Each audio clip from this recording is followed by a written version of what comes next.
Hi guys, this is Miss Scott, and in this video we are going to take a look at the Chapter 9 review problems for the Semester 2 final. So here we go, we're going to jump right into problem number 33.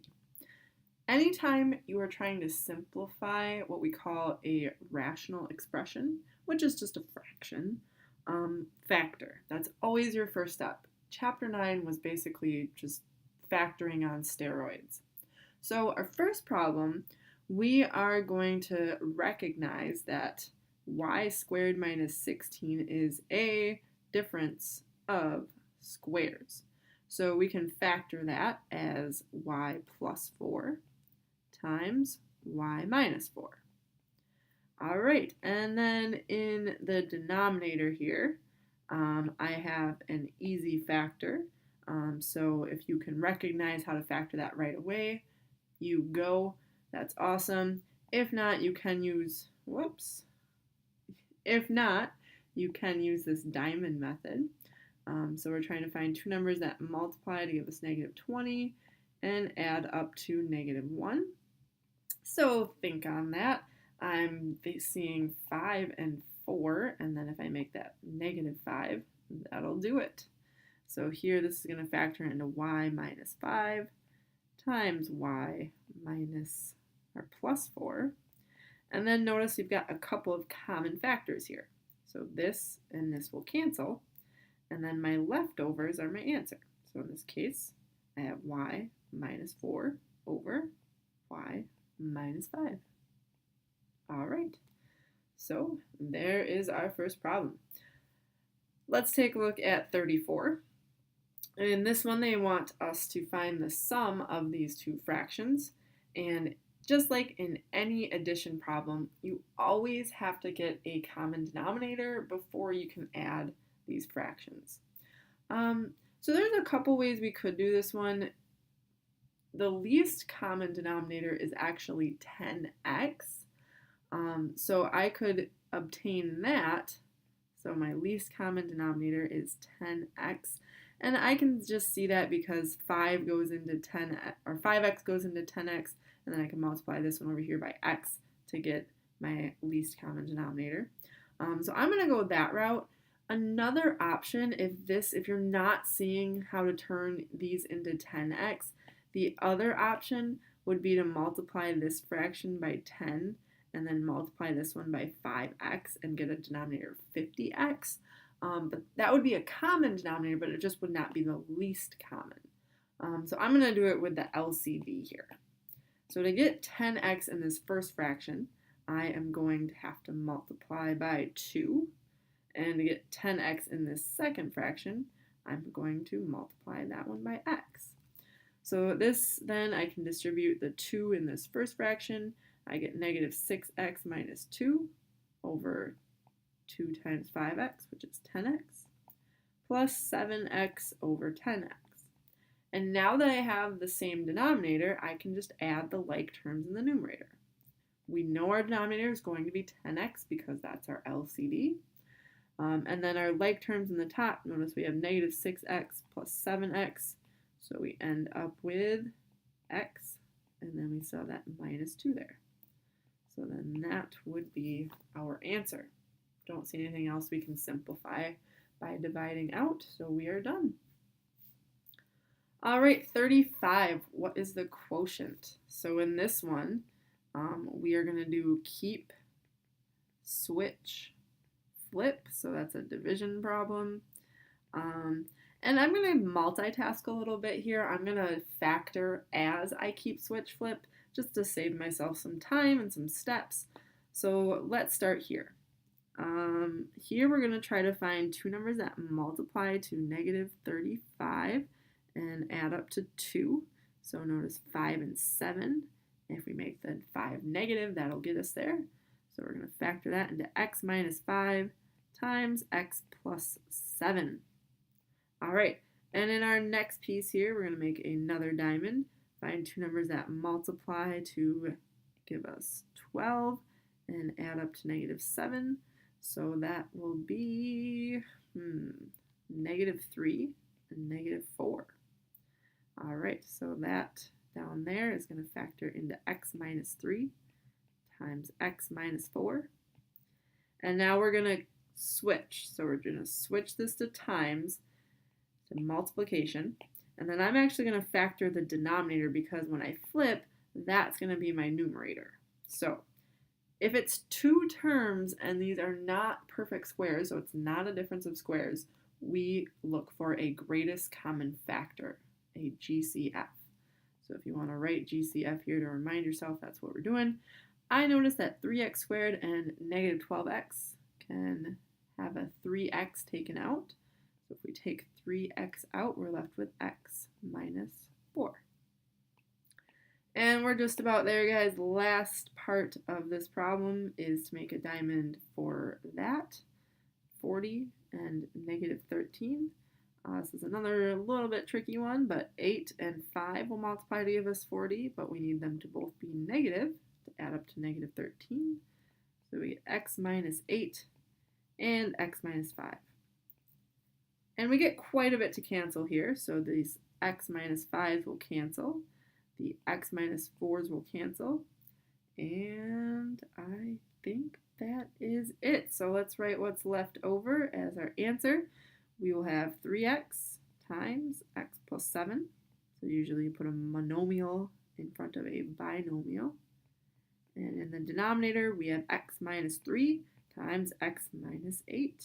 And just no more factors cancel, so that is our answer. All right, let's take a look at problem 36. All right, what is the product? So now we can just factor and cancel out common factors. I'm going to turn this into a fraction by putting it over 1. And then again, I recognize right here that I have a difference of squares. So that'll be x plus 2 times x minus 2 to factor that. And that is over 1. And we're going to multiply by the factored form of this. And as you're getting better, some of these you can probably do without a diamond, but to multiply to 3 and add to 4, that's going to be 3 and 1. So this will be x plus 3 and x plus 1. And then lastly, we're going to factor that denominator here. So again, if you don't need a diamond for this, that's fantastic. But to multiply to negative 6 and add up to 1, we're going to need a negative 2 and a 3. All right, and then notice we've got a few things to cancel. X minus 2's will cancel. The x plus 3 factors will cancel. And since we're only left with 1 in the denominator, we are just left with x plus 2 times x plus 1. And of course you could put that over 1, but there's really no need to, so I am going to write my answer like so. There we go. Okay, 37. Ooh, a complex fraction. How fun is that? We have to do two things in one here. First, we're going to focus on that denominator. We have to get that into a single fraction, and then it turns into a division problem. So first, let's add subtract 1/3 minus 6 over x plus 1. So in order to do that, we are going to need to multiply this first fraction by x plus 1. And then the second one, we're going to need to multiply by 3. So we're just multiplying by the other denominator in order to get a common denominator. All right, so that is going to turn into x plus 1. So if we multiply that by 1, it doesn't change anything. And I never distribute anything in the denominator because that is going to prevent you from seeing common factors that will cancel. So we're just going to leave it as 3x plus 1. And then over here, 3 times 6 will give us 18. So now we've got a common denominator. We can go ahead and combine our like terms in the numerator. 1 minus 18 is going to give us x minus 17 over 3x plus 1. All right, now that we have a single fraction in the denominator, we are going to keep this 9 over x plus 1 the same. And then we're going to switch to multiplication and then multiply by the reciprocal here.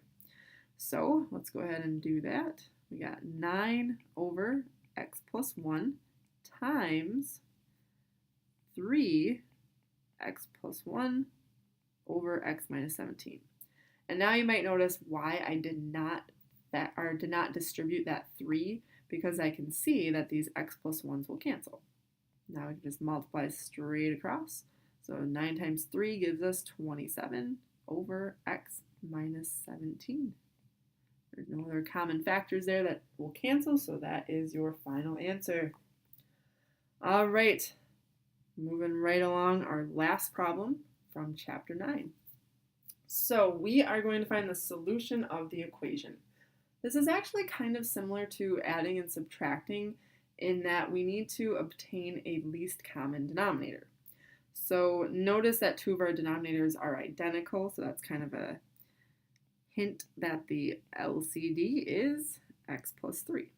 So we have to turn every term in this equation into having a denominator of x plus 3. Well, we've already got it in our first two fractions, but in this last piece, I'm going to turn that to a fraction by putting it over 1. And then I'm going to have to multiply the numerator and denominator here by x plus 3 in order to get the same denominator in all of these fractions.